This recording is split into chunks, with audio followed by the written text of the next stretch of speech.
first the kingdom of God and His righteousness, and all these things shall be added unto you. Hallelujah, hallelujah. Sige, first the kingdom of God. Seek ye first thy kingdom of God and His righteousness, and all these things shall be added unto you. Hallelujah, hallelujah, hallelujah.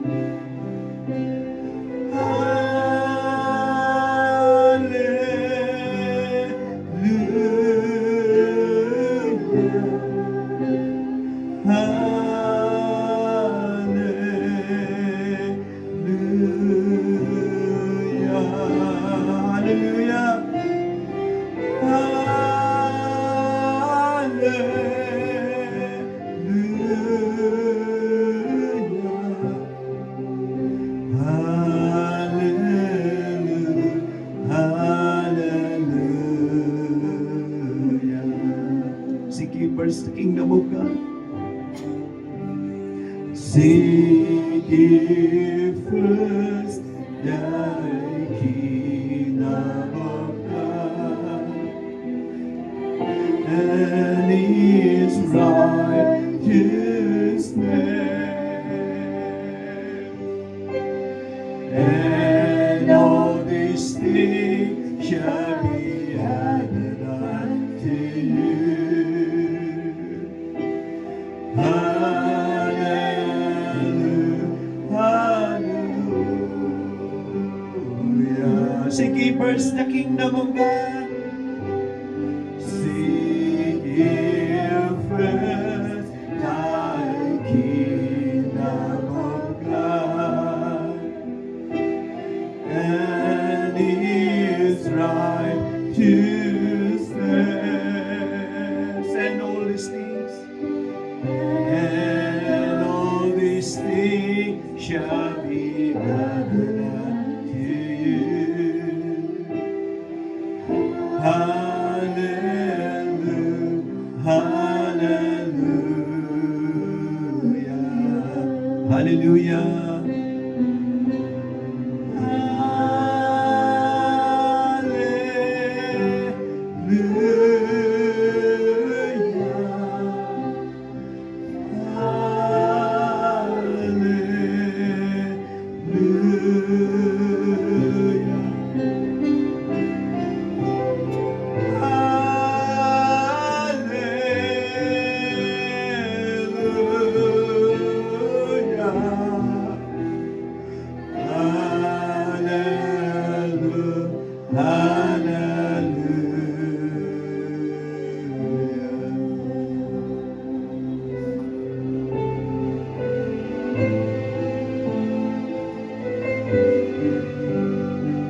Let your will be done. Yes, Let your Lord. will be done in us. Yes, Lord. Yes. Your will be done through us.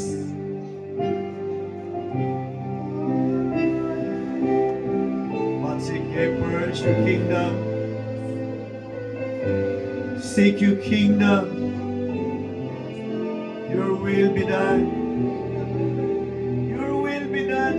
Yes, Lord. Your Yes, will be Lord. done. Your will be done. To seek your kingdom. To seek your face. Habang inahanap namin ang mukha mo, Diyos, Ikaw ay gumagawa sa buhay namin.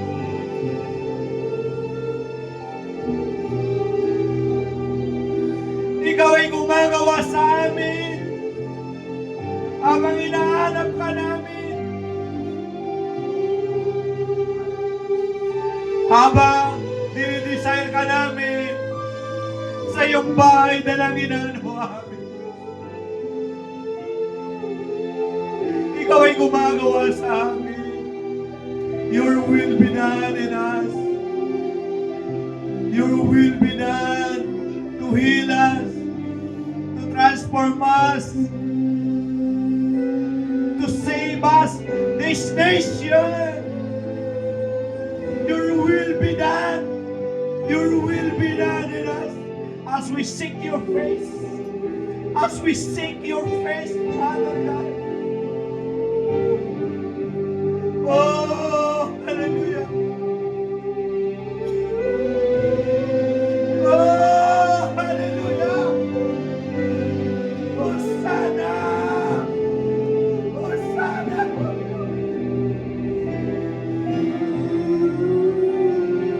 Your will be done. Your kingdom come. Your will be done.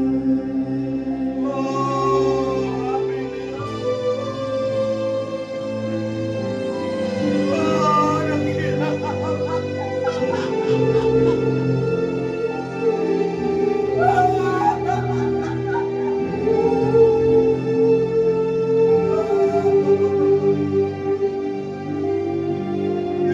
be done, oh God. Your will be done in us.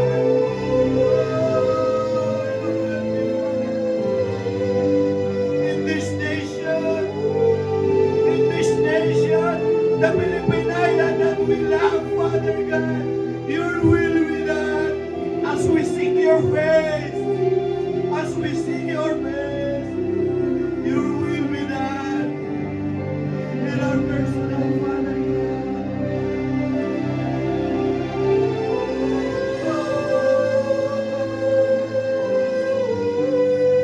Your will be done. Your will be done in us, in this nation. You will stop the earthquake. You will stop the sicknesses, the diseases. You will stop the works of the devil in this nation. Oh, hallelujah. You will stop the darkness in this nation. Your will be done. Hosanna. Hosanna. To prepare us, Father God, for your coming.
Sabihin natin ang panalangin na ito. Amang banal, kami nagpapasalamat dahil kami ay pinili mo, tinawag mo, pinaranas mo ang iyong banal na presensya, pinatawad mo sa aming mga kasalanan. Mula noon, ngayon, at magpakailanman, pinatawad mo ang aming mga kasalanan. Sa bansang ito, ikaw ay lagi nakatingin sa aming buhay. Higit sa lahat, sa aming pagtitiwala sa iyo, sa aming pananampalataya, ikaw ay tumitingin. Hindi ang anyo namin, hindi ang galing namin, O Diyos, kundi ang pananampalataya namin na ikaw ang aming Diyos. Ikaw ang aming Panginoon. Ikaw ang aming Hari. Amang sumasalangit, Panginoong Jesucristo, Banal na Espiritu, na siya nga ang naghahari ngayon. Ikaw ang siyang kukontrol ng anumang banta ng kalamidad sa aking bayan, sa aming bansa. Dinadala mo kami sa pagsisisi at sa oras na ito, nanumbalik po kami. Ang aming buong puso, ang aming buong damdamin, buong kaluluwa, ang lugar na ito, ang buong Maynila, O Diyos, ang buong bansa namin, iyong patitigilin ang anumang uri ng kalamidad, anumang uri ng kasamaan, ng kasalanan. Dadalhin mo ang bayang Pilipinas, ang bawat Pilipino na manumbalik sa iyo. Hindi mo kami tatalikuran. Iyong ipasisilang ang iyong mukha sa bayang ito, sa buhay namin, sa pamilya namin. Iyong pinatawad ang aming pagsamba sa Diyos-Diyosan, ang aming paggawa ng kasamaan, ang aming pagsisinungaling, ang aming karumihan, ang aming mga kasalanan, O Diyos, ang aming galit, ang aming tampo, ang aming inggit, O Diyos, iyong pinatawad at pinalitan mo, O Diyos, ng kapayapaan, ng pagbabago, ng pagkilala sa Panginoong Jesucristo, kay Yeshua, na aming Diyos, aming Amang sumasalangit, Banal na Espiritu. Mula sa araw na ito, nagtagumpay po kami. Sinilyuhan nyo ang aming dalangin, ang aming kagalingan, ang aming pag-unlad, ang aming kasaganaan, ang aming kalusugan. Ngayon na ang araw na ito, sa iyo po ang papuri, karangalan, sa ngalan ni Kristo Jesus, lahat ay magsabi ng Amen. Amen. Sige po, tayo po ay makaupo.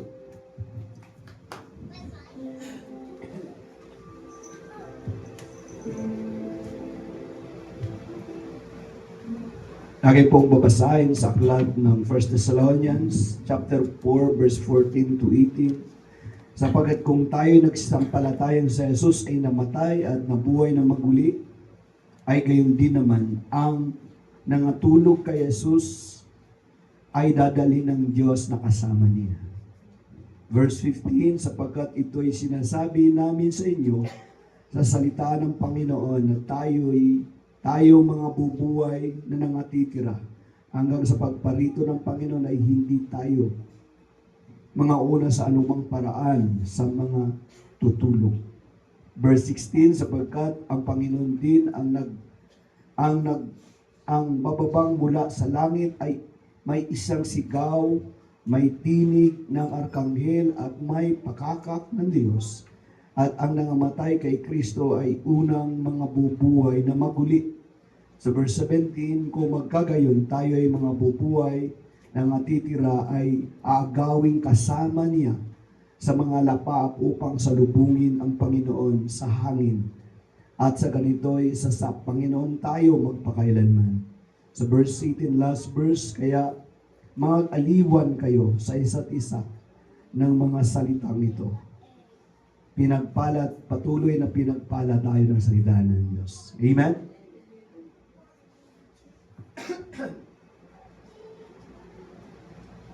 Ang pag-iyak sa Panginoon ay hindi drama. Hello? Tunay lang na dapat tayo umiyak sa Diyos. Pero kung umiyak ka sa asawa mo, sa sitwasyon mo, drama po yan. Hello? Take note. Ang pagsisisi, ang pagtanggap ng anumang kasamaan na tayo po ay lumalapit sa Diyos ay hindi po drama. Nilikha niya na tayo ay umiyak, makinig ng himno, ng instrumental, hindi po drama po yun.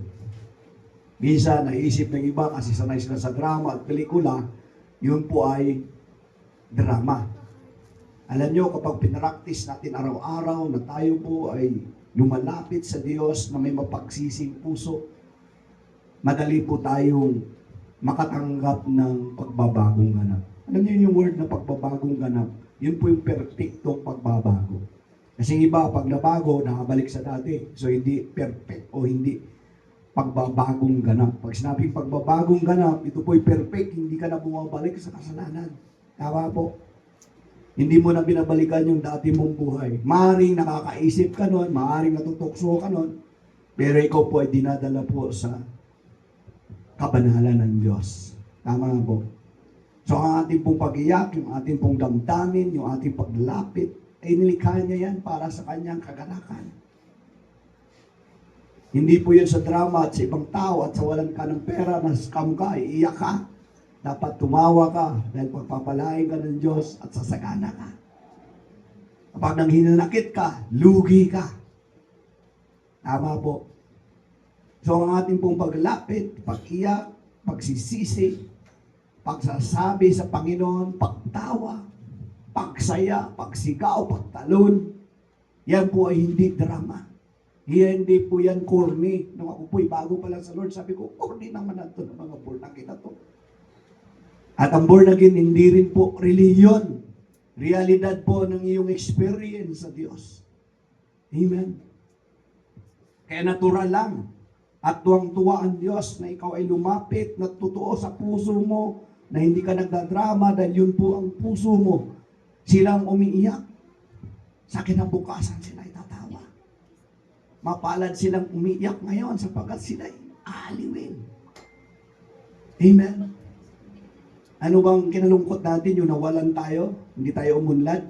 Hindi po yun. Bonus lang yun eh. Ang iyak natin, wala tayong relasyon sa Diyos. Hindi natin ginawa yung kalooban niya. Dapat lang na talagang umiyak tayo, sabi nga ni James. Ni Apostle James, sabihin mo sa mga mayayaman, umiyak sila. Sino yung mga mayayaman? Mayayaman sa kayabangan. Kala nyo pera lang. Mayaman sa tigas ng puso. Ayaw suko sa Diyos. Binanggit ko nakalipas na tayo po ay nagplano sa panawagan ng Panginoon sa Bohol. Alam niyo Bohol, bago ako pumunta doon, nilindol po ang sakbayan. Talaga naman marami ko nasalubong na mayayabang doon, kahit pastor, mayabang eh. Kahit live po tayo. May naka-encounter pa ko, pastor, ang yabang, sobrang yabang. Kala mo, daming pera talaga. Tindihan po natin dahil maraming koneksyon, sobrang yapang. Pero anong ginawa ng Panginoon, naglindol po doon. Kasi alam mo ang tao, kapag maraming inaasahan, ayaw tangkapin ang salita ng Diyos, kapahayagan ng Diyos. Tama po. So doon ko naintindihan sa Panginoon Lord, bakit? Pupunta ako dyan. Nilindol. Pagkatapos, binagyo mo pa. Kasi napunta si Mrs. ako balik. Nakatuloy po doon sa una nilang pagkakataon na in-invite po ako. Talagang governor pa ang tatanggap po sa akin doon. So yun po ay trabaho ng Diyos. Hindi naman po tayo marunong, hindi tayo magaling. At ay connection, nandun lang po sa live na yan, napapanood po nila tayo. Amen. May dami nga nagkakomento dyan sa ano ko eh. Kahit ng mga pangangaral ko. Sila iba. Dahil binagyo sila doon, nilindol sila. Lingkod ng Diyos kung pwede pumunta ka rito. Amen. Doon ko naintindihan na alam mong tao kapag meron, may pera, may asahan, may negosyo, walang panahon sa Panginoon. Tama po. Ngayon naman po, nagpaplano tayo sa Cebu. Ano nangyari sa Cebu? Wala namang lindol talaga dyan eh. Tama ba? Dumaan po ako doon. Nagsaklit po ako doon. Halos ang araw po ako doon nakausap ko yung dati pong seaman sa Masbate na kapatiran po natin dahil almost 3 years ako doon sa Masbate before 2024. At 2004, ganun po. Nadistino po ako minsan po doon. Ngayon, pastor na. Niwala niya yung pagsisiman niya. Inubos niya ngayon sa paglilingkod sa Panginoon. Maabot ng halos 500 ang membro niya. Yan po sa Cebu. Pastor, alam namin sinasamahan ka ng Panginoon. Doon pala sa Masbate, nakita namin pagsama ng Panginoon sa iyo. Gusto namin ang buong churches namin, ibang mga pastors, ang conference dito. Sabi ko, magpipray po kung kalooban ng Panginoon. Sabi niya, talagang kalooban ng Diyos na pumunta ka rito. So I planned it. Almost 1 year ngayon, mag 2 years na po. 1 year, tama, kasi last year lang po yun, di ba? Pastor, welcome ka rito. May nakaabang dito ng mga lugar na kung gusto mo magtayo ng church. Sabi ko, gusto ko yung mga pastor ma-revive. Kasi alam niyo naman po, puso ko revival sa churches. Amen. Yun po panawagan sa akin ng Panginoon. Alam ko yun mula nung bata ako. Ngayon po, nilindol ang Cebu. At hindi lang yun, may 5 pang mga pastors from Jinsan. Naglindol doon sa kanila. Sabi niya, Pastor, nakabili na kami ng ticket, babiyahe na kami ng Cebu, ng Bohol para umaten ng conference. Grabe, di ba? Halos ayaw namin iwanan kasi may yanig pa. 1 linggo pala nagkaroon ng yanig doon po sa Jinsan. Pero dahil nakabili kami, kailangan naming lumipad patungo dyan sa Bohol. Nauna pa sila. Ngayon, ano nangyayari sa Davao? Ano nangyayari sa Mindanao? Nag-i-invite kayo. Intindihan po natin. Kayo, hindi ko alam kung natatakot kayo, nag-i-enjoy kayo sa mga lindol ngayon. Kasi kanina lang may lindol, 2 lindol pa. Mindanao at dito sa Mabalacat. 4 point something ang lindol. Ito namang mga nagbabalita, pati ay overacting yung kanilang pinagbabalita. Tama ba? Marami nagsasabi at sinabi ng P-Box na fake ang kanilang mga sinasabi. Pero ang P-Box, hindi rin tumitigil ang babalita ng masamang balita. Okay lang kayo? Pero ang sabi ng Lord sa huling kapanahunan ay may kaguluhan, may gera, nangyayari na po, yung recession, yung kahirapan, tama po. Hindi po yan dahil nangangaral lang kami na pagpalain tayo ng Panginoon. Talagang real, ang banal na kasulatan na tiyak mangyayari po yan. Pero sabi niya, huwag kayong matakot, huwag kayong mangamba. Kaya nga ang pangungusap ng ministeryong ito, i-restore natin ang ating relationship sa Diyos. Pilitin natin i-restore yung relasyon natin sa magulang, sa anak. Ang hirap po nun. Malimang ikaw ay magsimula sa Diyos. Tama? Kasi sa Diyos ang totoong restoration, hindi naman talaga sa pamilya. Kapag sa pamilya, nawawasak ulit.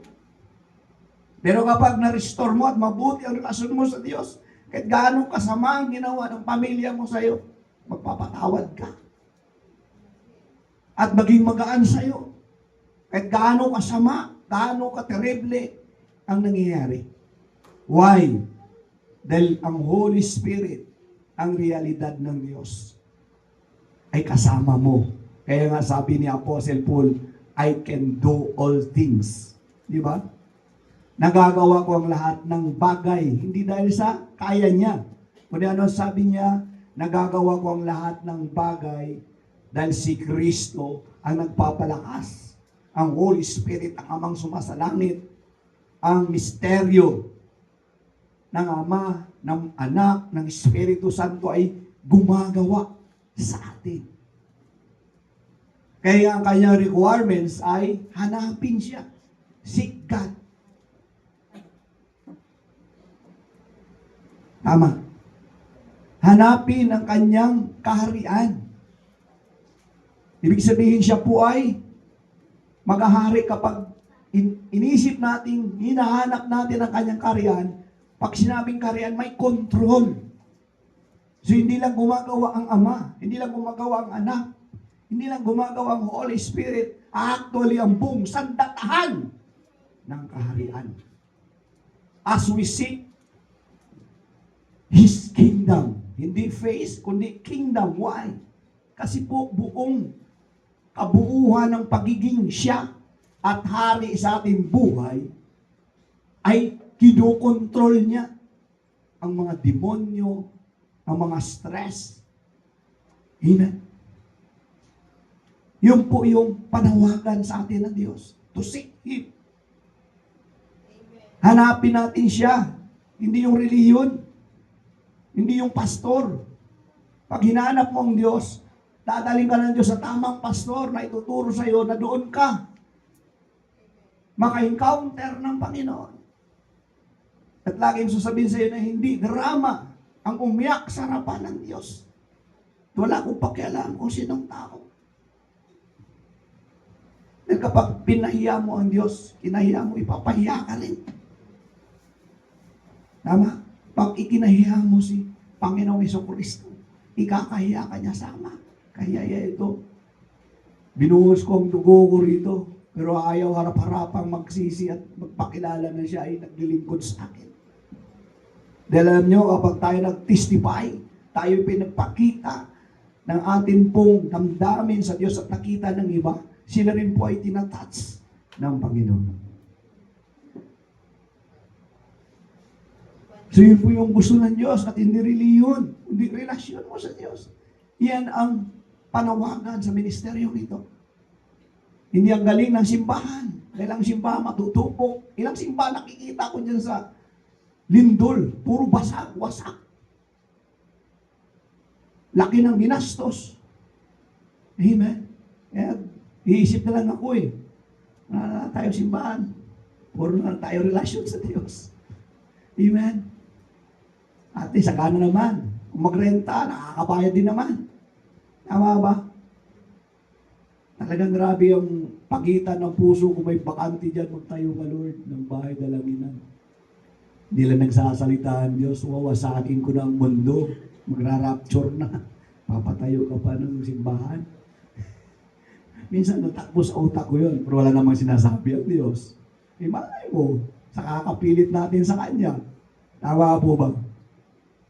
Dami ako narinig sa tuwing magsabi ko tungkol sa simbahan, alam mo, laki ng payaran ngayon. May isang ang kilalang ministry, hindi na nagre-renta, nagla-live na lang. Di bali na, kasi sa live, dami ng mga nanonood kasi kilala na. Kaya hindi na siya doon, dami kong alalahanin, bayarin sa mga maglilinis, bayarin sa kung ano-ano. Tama po. Pero hindi po tayo doon, ano ba ang plano ng Diyos, hindi yung gusto lang natin, kundi thy will be done. Tama po. Kung mabuhay ka sa mundong ito, marami kang alas at pera. Aba, di ba, sarap po niyan. Wala akong kontra dyan. Kahit hindi mo ko bigyan, wala pa rin akong kontra. Bakit ako rin bibigyan din ng Lord? Binigyan ka nga. Bakit ako mainggit sa'yo? Dahil siya naman ay aking Ama. Di ba? Huwag tayo maging katulad ng kapatid ng alibugang anak na inggit doon sa alibugang anak. Ama, bakit siya? Kinuha na lahat. babalik, tapos hahanda ka pa. Paano ako? Sabi ng ama, oo, matagal na tayo magkasama. Ang anong meron ako, sa'yo yan. Di ba? Isang bahagi lang sa kapatid niya. Bumalik, matagal inabangan. Huwag tayo maging katulad ng isang kapatid ng libugang anak. Kahit matagal tayo, hindi tayo nagkapera, hindi tayo nagkasasakyan, okay lang. Basta, ihanda tayo ng Diyos bago magunaw ang mundong to. Tayo ay makasama sa walang hanggang buhay na inihandaan. Amen? Dito sa verse 17 ba? May words po dito tungkol po sa aagawin. Yun po yung ating topic. O sa ibang salita ay pagdagit. O sa ibang salita sa English ay rapture. Sa ibang salita sa English, word rapture, isa po ay caught up. Tama po ba?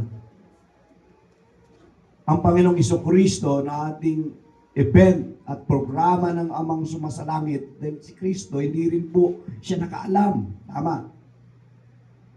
May naka-schedule, ang iba nag-abang siya sa bundok, at hanggang ngayon walang nangyari. Tama. Totoo ang salita ng Diyos at hindi nagkulang ang salita ng Diyos na hindi siya nag-schedule.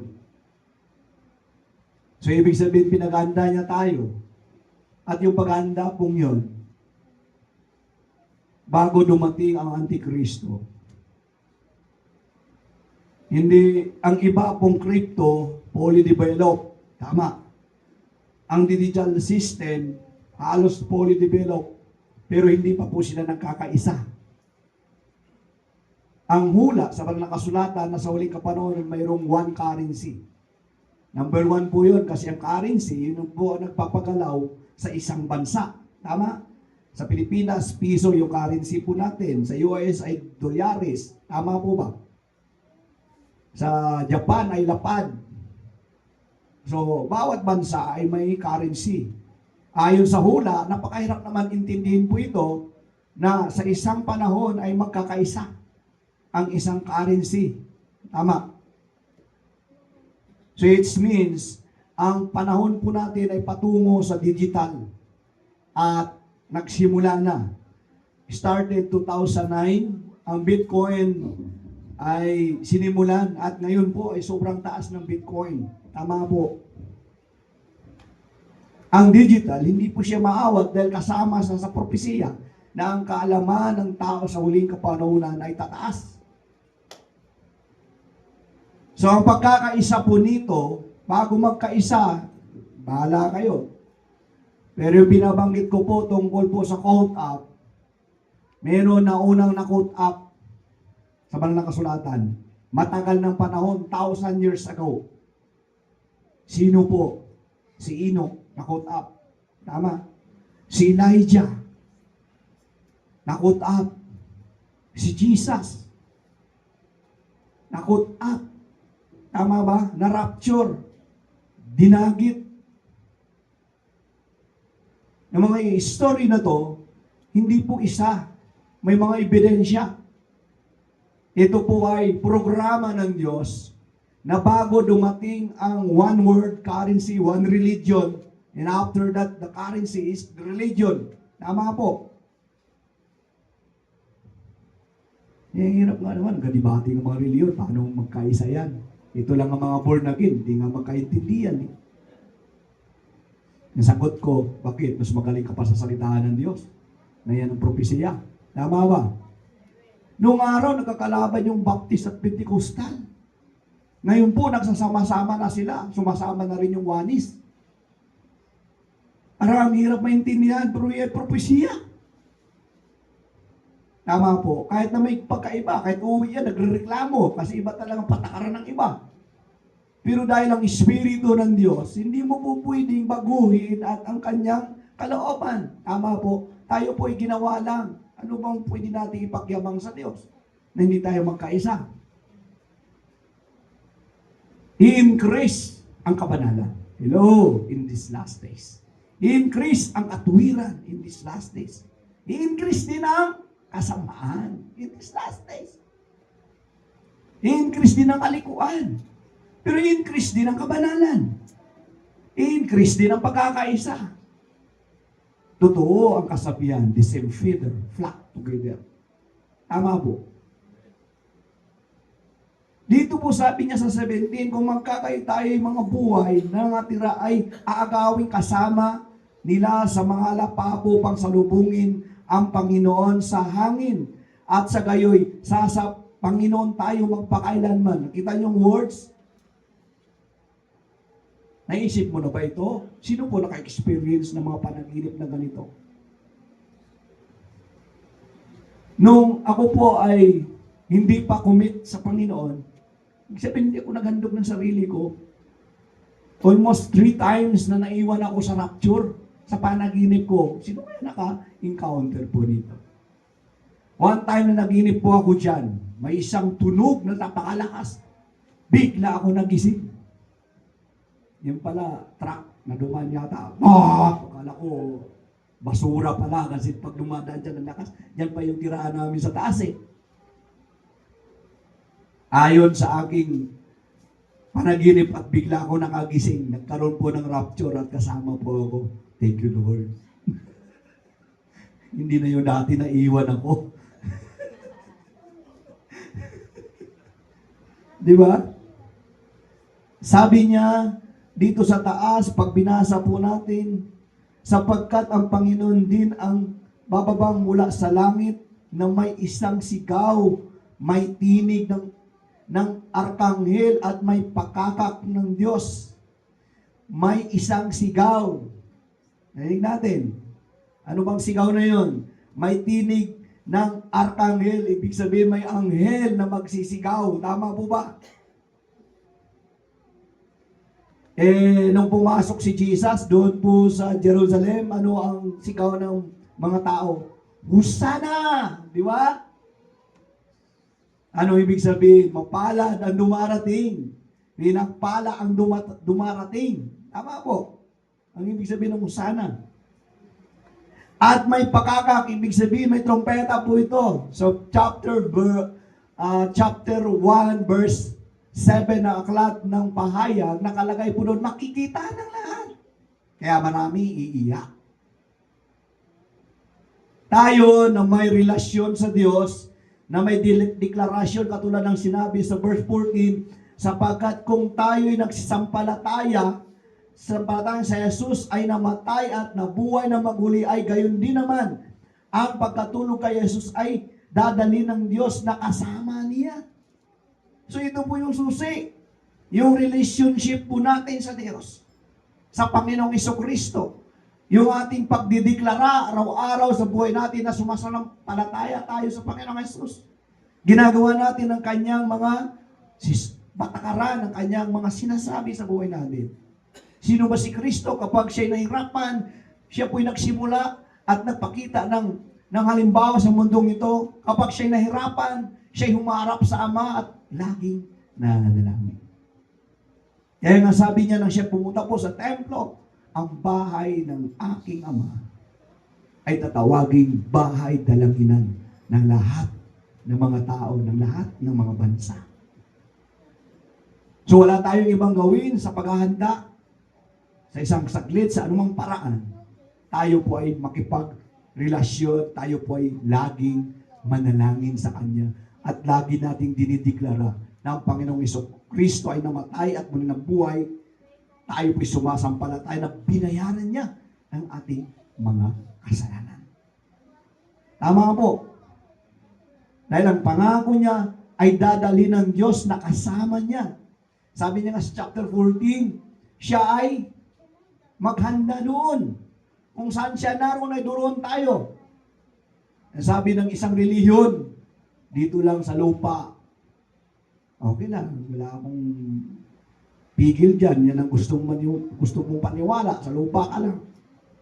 Ay ang pangako ng Panginoong Jesucristo na sumampalataya sa Kanya, kung saan siya naroon ay duroon tayo. Actually, Mula po ng libo-libong taon nakalipas, nag-prepare na siya ng ating matutuluyan doon sa piling ng Ama. Huwag mo natin. Nang isang gabi, pumunta dito isang kaibigan, ang tagal na niya sa isang reliyon, ayaw palang banggitin. O, tinuturo po doon ng motivation, manampalataya sa Diyos. Pero patungkol doon sa event na ito, sabi niya, kaya pala, lingkod ng Diyos ganito. Ngayon ko lang narinig yan. Sabi ko, kaya nga kailangan natin magbabasa ng Biblia. Kahit ang Apostol Pablo ay nagparating sa mga taga-Thessalonians. 1,000 years ago na nakalipas. Kung hindi man mangyari po siya publicly, pwede personal. Tama po ba? Ako mula noon, hindi ako nanampalataya na kailangan kong ilagay dyan sa kabaong. Kaya hanggang ngayon,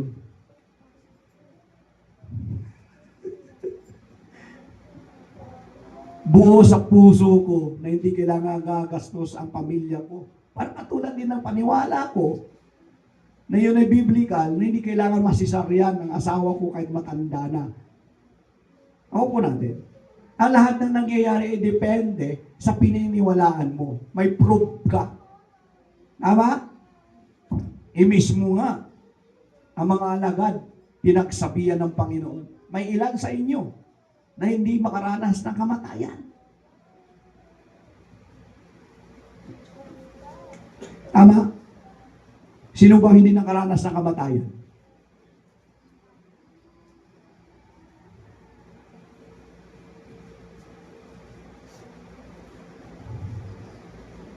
Ang patunay sa binanggit ko kanina mula po sa panahon ni Enoch, sa panahon po ni Elijah, sa panahon po ng Panginoong Jesucristo. Dalawang klase po ang caught up, ang rapture. Isa personal, biblically personal si Enoch. Naniniwala po ako na darating man ang paggunaw, hindi papayag ang Diyos na gugunawin niya muna bago kay rapture. Tama ba?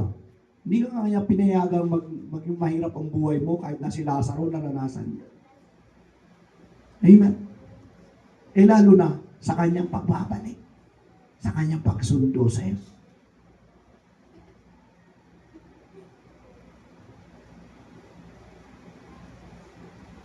Sabi po rito, sa verse 17, kung magkagayoy, tayo'y mga bubulay, mga bubuhay na nangatitira ay aagawin kasama nila sa mga alapap upang salubungin ng Panginoon sa hangin at sa ganito'y sa Panginoon tayo magpakailanman, kaya't mga aliwan kayo sa isa't isa ng mga salitang ito. May encouragement, sabihin mo sa katabi mo, huwag kang matakot kung wala kang bigas ngayon. Ra-rapture na. Huwag kang matakot. Kung ano man nagaganap sa paligid, nagkalindol na sa Mabalacat, pati sa Mindanao. Alam nyo, habang binubulay ko kanina yung nangyayari, sabi ko, thank you Lord. Naalala ko si Abraham. Sabi ng amang Abraham, Panginoon, kung may 10, gugunawin mo ba ang Sodoma at Gomora? Nanalangin si Abraham. Pababa ng pababa. Wala na talagang natira. Backslider pa ang asawa ni Lot. Dindihan po natin. Pero dito po, every Saturday, nasa iba po kaming church, may prayer. Ibig sabihin, hindi lang po 2-3, kaya hindi inuuga ang Maynila. Naniniwala kayo? Parang hindi kayo naniniwala eh. Baka hindi kayo nagpipray.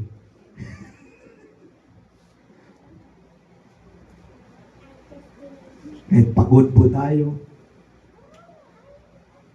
dinyan po natin, kahit na gaano ka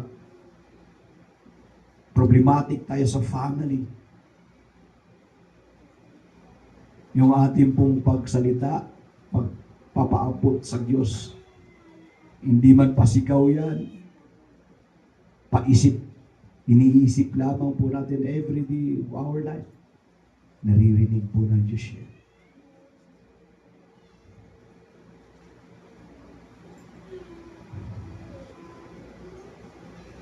Hindi po ako propeta, hindi po ako kumukontrol sa Diyos. Ang alam kong darating na big one, walang ibang big one, the God Almighty. Si Jesus. Gra-rapture na kapatid.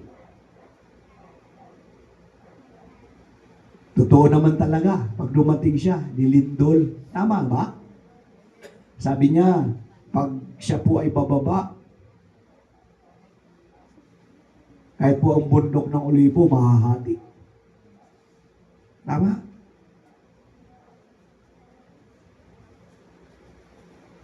Ibig sabihin, sumasayad na. Sabi po ng isang man of God, hindi lang isang man of God, marami po. Ako mismo nakasaksi. Si Jesus nasa pintuan. Ilang bisis ko na siya na-encounter. Nasa pintuan. Nakikita ko siya.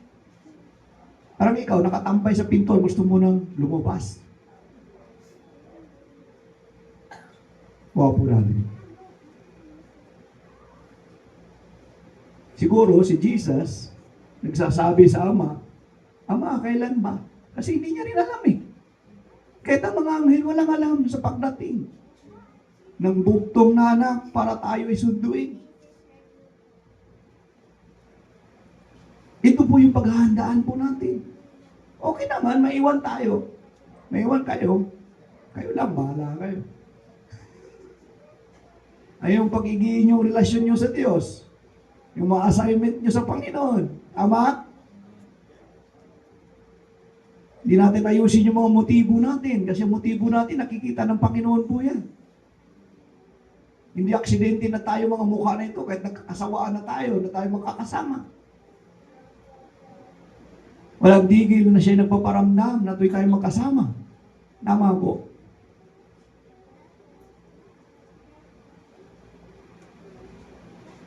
Di pinaghahanda po tayo ng Panginoon. At kung anong sabihin ng Diyos na i-share natin, ayaw maniwala ng mga kasama natin sa bahay, mga kaibigan natin sa trabaho, mga pamilya natin sa ating mga pinaparating, hindi man nila tayo naintindihan. Isa lang ang pwede nating gawin na hindi tayo susuko dahil tayo po ay inihanda ng Diyos sa kanyang pagdating. Tama po. Magkaiba-iba man ang mga prinsipyo natin, ng asawa, ng anak, ng kung sino man. Pero huwag magbago ang prinsipyo natin sa paghihintay sa Panginoon. Pananampalataya na siya lang ang tagapagligtas po natin. Ano mang nagaganap, magkaroon man ng katugunan ng pananangin po natin, sumagana, yumaman man po tayo, hindi po magbago ng damdamin natin sa Diyos. Amen? Ngayon nakita man natin at kinukorek tayo ng Panginoon sa kayabangan natin, sa kasalanan po natin. Agad-agad po tayong luluhod, agad-agad po tayong magsisi. Agad-agad po tayo lumapit sa Panginoon.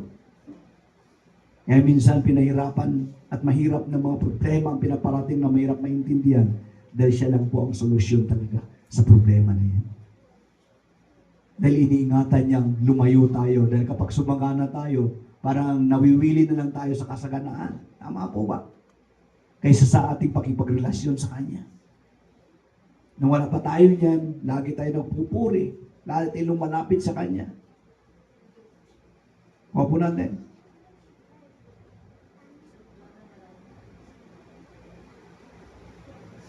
Dami na po tayong napagpala at dami tayo pinagpala.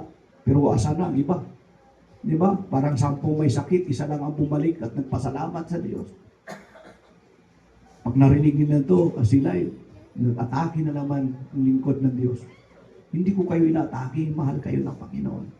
Mahal ka namin. Amen. Hindi po pang atake yan para sirain ang paglilingkod mo. Isang pagpapaalala at pagpapabot. Dahil siya nga po ay nasa pintuan na.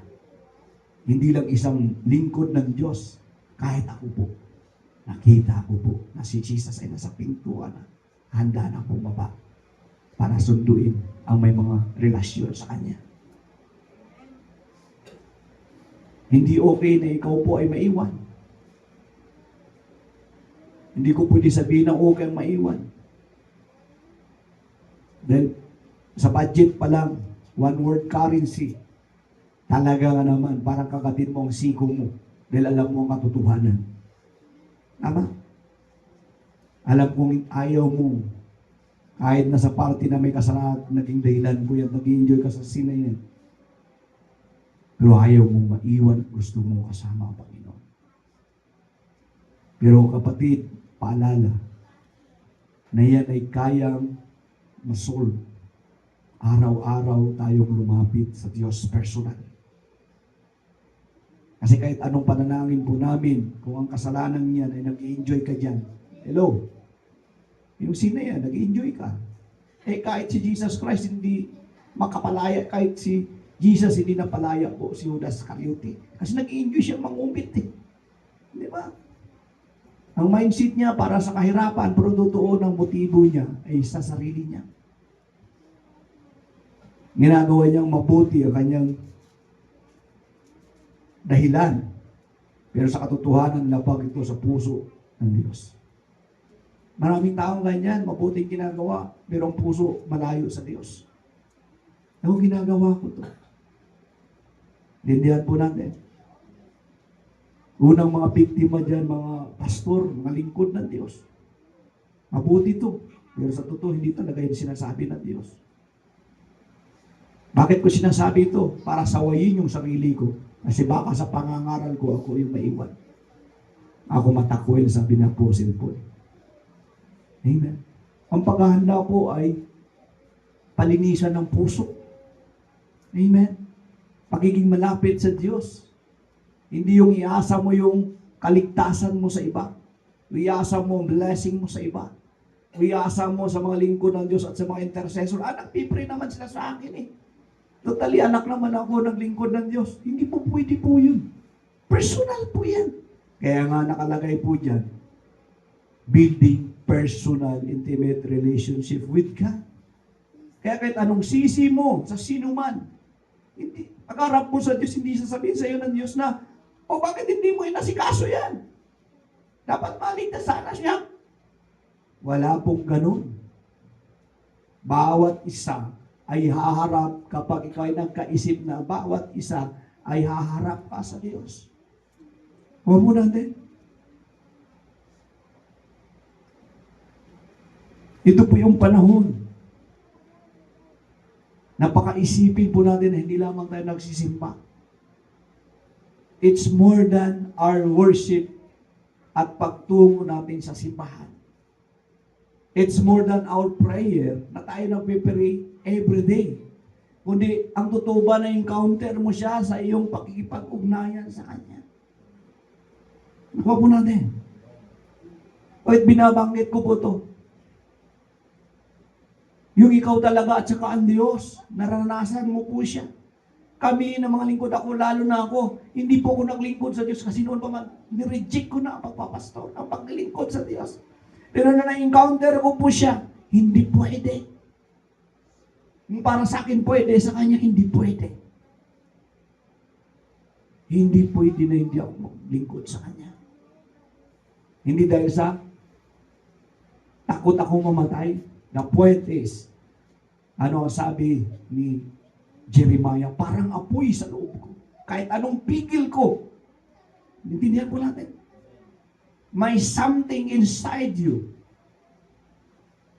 Kapag yung desire mo sa Panginoon, minahal mo ang Panginoon, sukatan po ito ng pakikipagrelasyon, pag-ibig sa Diyos. Intindihan po natin. Binanggit ko lang po ng Maynila, ini-expect ko ay si Jesus, hindi ang lindol. Talagang nasusunod ang lindol po nun sa pagdating ng Panginoon. Kapatid, talagang maglilindol sa pagdating niya.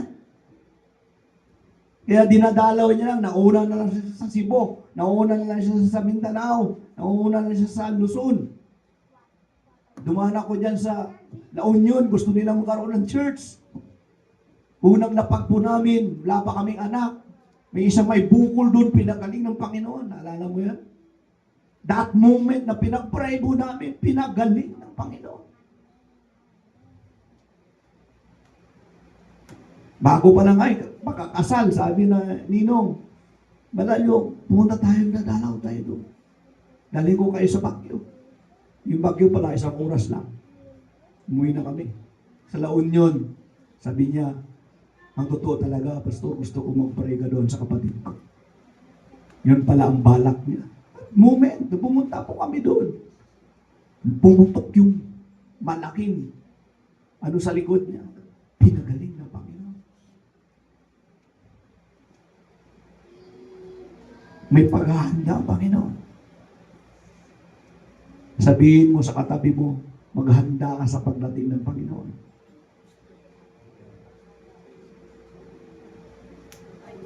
Hindi lang ito seryoso, kundi sincero po ito. Hindi ito usapin ng reliyon. Usapin po ito ng pangako ng Diyos at salita niya. Higit pa po ito sa reliyon at simbahan mo, kapatid, ang paghahanda. Sinasabi ko yan sa iyo. Higit pa po yan sa pagaling ng sakit mo. Kasi kung hindi ka naman gagaling, hindi, diretso ka. Hello?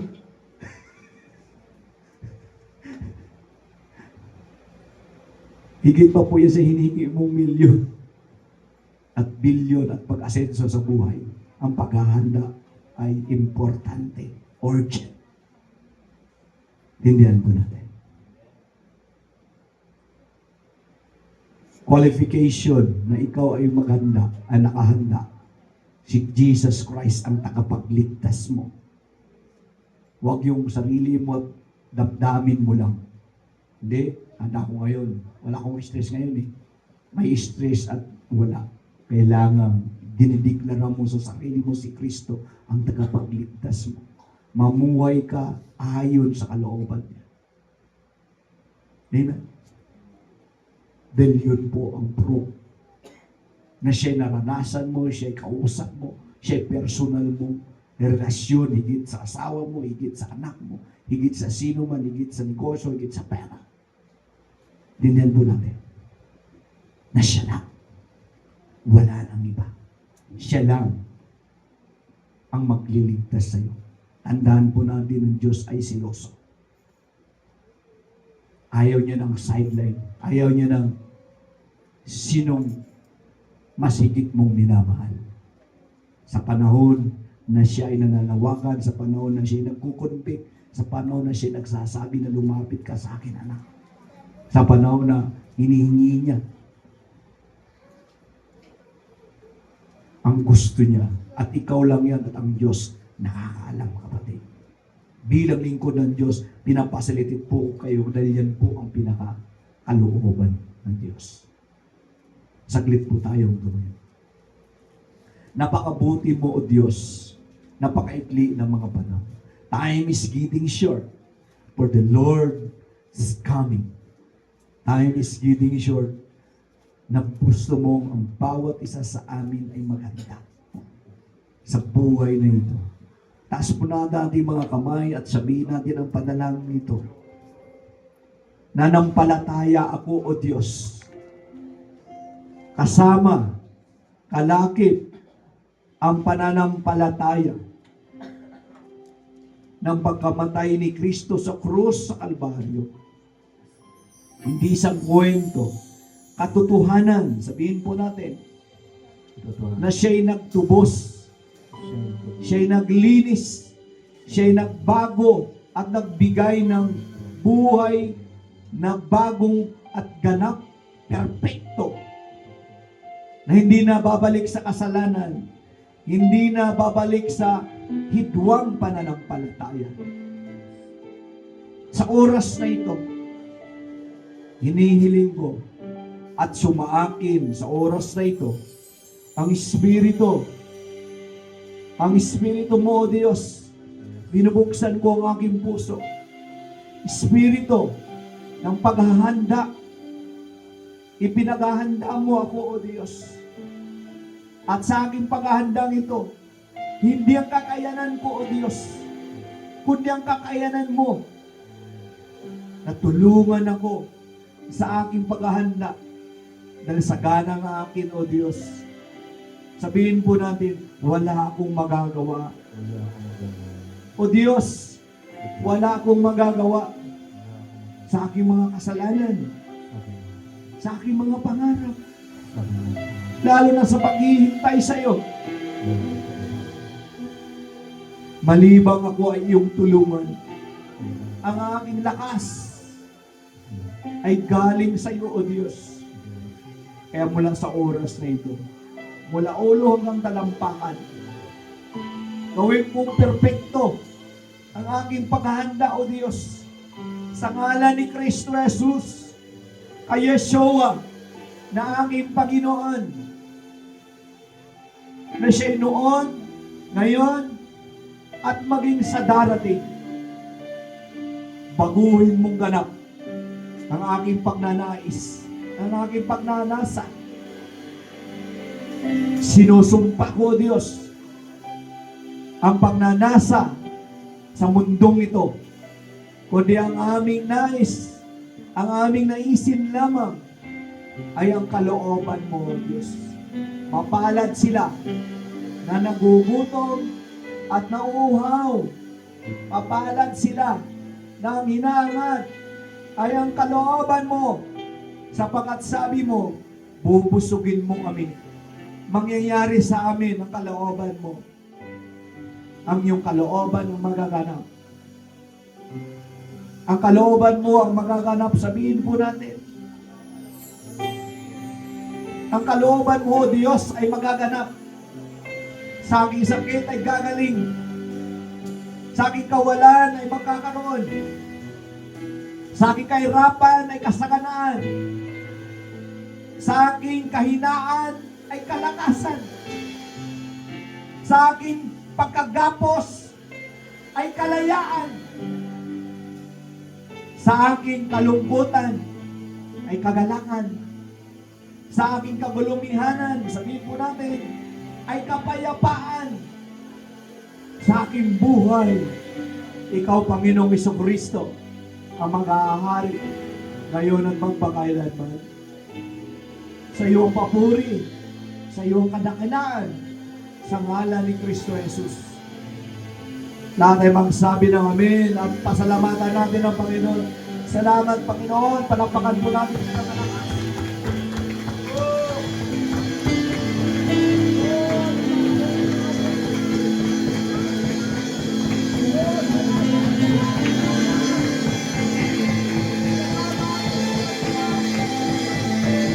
Diniglara mo, salamat sa kagalingan. Salamat sa kapayapaan. Salamat sa pag-ibig mo. Salamat sa iyong kabutihan, sa iyong paghahanda, sa iyong pagliligtas. Ito, palakpakan po natin siya. Palakpak na nangarapin sa kanyang presensya. Oh! Ikaw ang aming kagalingan. Ikaw ang aming kasalanan. Ikaw ang aming proteksyon. Oh! Ikaw ang aming kayamanan. Ikaw ang aming paluti at kalasan. Oh! Yahweh! Hosanna! Hallelujah! Napakabuti mo sa buhay namin. Ama, siniwan niyo po ang aming dinigdara sa buhay namin. Sa simbahang ito, sa bahay dalanginan, na ikaw ay lagi namin masalubong sa aming kwarto, sa aming bahay, sa aming trabaho, saan man kami pumaroon kapag kami lumapit. Proteksyonan niyo po. Walang magagawa si Satanas. Iyong sinugog yung mga anghel. Sa iyo kami habang panahon. Pinaghanda mo kami. Binago mong ganap ang kaisipan namin. Ganap na para sa iyo at kabanalan. Ganap na mabuti na ikaw ang aming hari. Ito ang aming dalangin sa ngalan ni Kristo Jesus. Amen. Amen.